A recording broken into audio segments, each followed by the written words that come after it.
Today's video is a story of wood.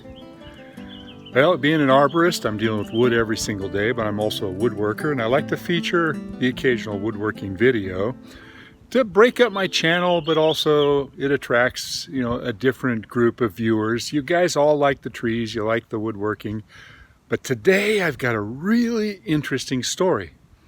One of my subscribers sent me some information about his great-grandfather's box that he built. He was a wood collector. The great-grandfather was, back in the day, collecting woods from all over the world, and he decided to build a box with all these different woods in it. I mean, unbelievable. So this is a two-part story. The first part, I'm going to talk about why I'm so interested in this story and my love affair with wood. I'm going to show you some of my wood. And then in the last part of it, I'm going to get into the box and the documentation. I think you're really going to like this. So bear with me. Let's go play with some wood. I have a very strong love of wood. And what I really appreciate is when the wood tells a story. In this case, this is a box that all the wood within this box came from trees that I cut down. And I know the story behind where each of these pieces of wood came from. For instance, this piece of bay burl in the center here, that came from a tree that I removed. And it's a solid piece of burl that I cut from the base of this tree that had died. And there was a big mound at the base, and I took a few sections of it, and it turned out to be absolutely beautiful. The walnut came from other trees. All the woods that are within here, including the little inlaid pieces on the inside here, all of it came from trees that I cut down.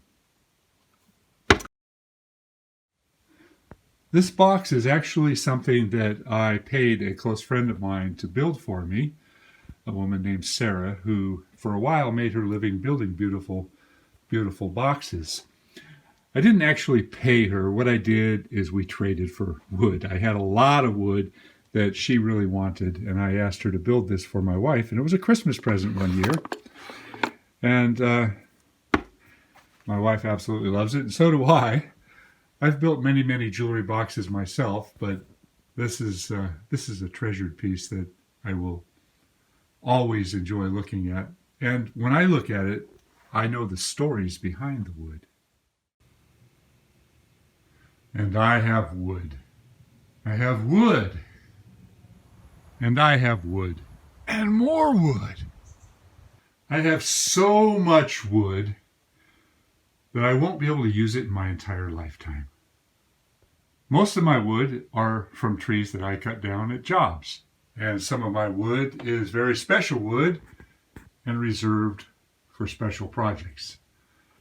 It's those someday projects that are starting to get to me. Someday I'm going to use this wood for a project. Someday it's going to be something magnificent. Someday, well, someday better come pretty soon. Because the truth be known, if I pass away, someday somebody in my family is going to have to figure out what to do with all this wood. They're going to have to figure out the value of this wood. And nobody knows this wood but me. For instance, who would recognize that this board is not long grain, but a very, very wide end piece from a huge slab that is in the absolute wrong direction that it should be? Most people would see this as just a scrap of wood and throw it away, but I see a story here, and something should be done with this to follow the grain all the way around. Maybe a box that follows the continuity of the grain all the way around on all four sides. Here's another one from the same tree. Look at the way the grain is growing. It's growing up through it. And this piece of wood has remained relatively straight and flat. I literally have mountains of slabs. A lot of people say, sell it, sell it. Well, I do. I sell it to friends. I trade. People come along and say, I need this. And I say, okay, what do you got to trade? And that's really the best thing to do with it. Now, a lot of my wood is very, very special. Down at the bottom, tucked away, I have some Cambodian rosewood. I've got about 8 really beautiful planks. Some of it is 4/4, some of it is 8/4. I have some musical instrument grade maple, highly figured maple.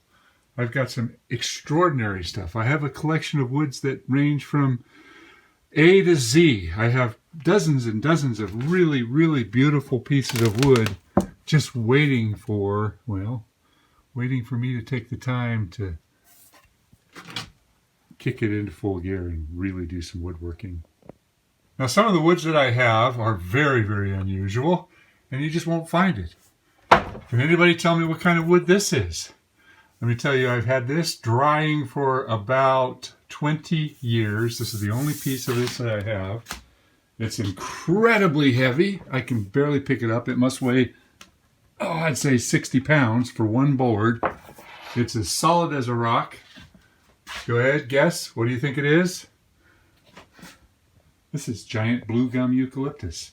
It's the only piece of eucalyptus that I've ever been able to dry that didn't crack and twist. And that's part of the reason that it doesn't get utilized, but it's absolutely perfect vertical grain, quarter sawn, straight up and down, all the way through. And if you look at the end up here, you'll see that the grain is perfectly straight up and down, and that's why it stays stable. I've got a piece of wood right here. It's really hard to see, but this came from a feather crutch on a highly figured black walnut tree. I've got it covered in wax. I've had this for a long time. And I've got this reserved for somebody who wants to build a competition gun stock. See, I put a price of $1,200 on this piece of wood. And I'm not going to go less than that. So if any of you out there are gunsmiths and really want the most extraordinary gun stock blank, it's about, I'm going to guess about 3 inches wide by, I'm not sure exactly what kind of a blanket it would make, but that's a rare piece of wood. And it goes on and on and on. And then I've got the secret room. I'm not even going to show you what I've got stored in my secret room. Let me start off this story by telling you about the email that I received from a guy by the name of Jim McKee. Constance Thorne is my great-grandfather's name. I had an old video card from Viewmaster, with people in a parade, handwritten under the photo, Constantine Thorne, head of Philadelphia Carpenters Union, 1880. I've not been able to find anything about him yet. The first attachment is the left side diagram, etc., and he talks about the paperwork and the stuff that he included with it. And then he says, my quandary ever since I inherited this box is establishing provenance documentation, proving what I have is real. True, not a fake. I know it's real, however, proving it is an adventure in itself. You would think doing a metallurgical test on the piece of the, in quotations, Liberty Bell would be easy. No. I would like to tell the story of this box. Constantine Thorne designed and built this box specifically as a showpiece for an ad campaign around 1923. Included with the pictures of the box were a number of letters as well as diagrams showing all the different types of woods. I can't really go over and read all of these to you because it would take far too long, but I welcome you to stop this at any point and look at some of the names of each of the individual pieces of wood. There was a type of ebony in there I've never even heard of, goat's foot ebony. Look at all the woods. This man, Constantine, documented his collection. Not only that, but many of the woods were specific rare pieces that came from ships and from buildings and from specialty trees and places that he visited, all historical. So there's a story in every piece of wood that's in here. He spent his entire life collecting all these rare woods from around the world, and near the end of his life, in 1923, he built this box and he entered it in some sort of a competition for something. I'm not quite sure. I've read through this, but a lot of it is hard to follow.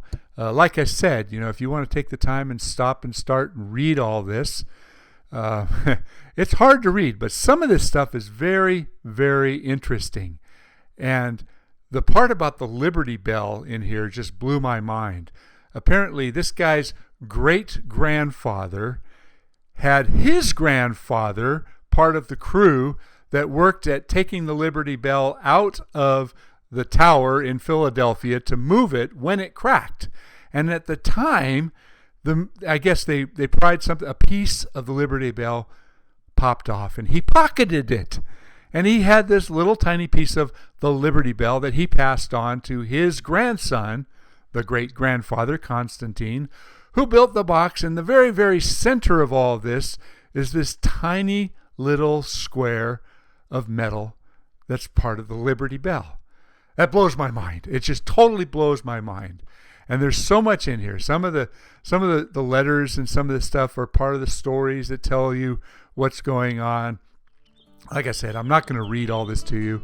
I'm trying to read it myself because I find it extremely interesting. But this is the box that Constantine built. I hope you enjoyed this. What an amazing story.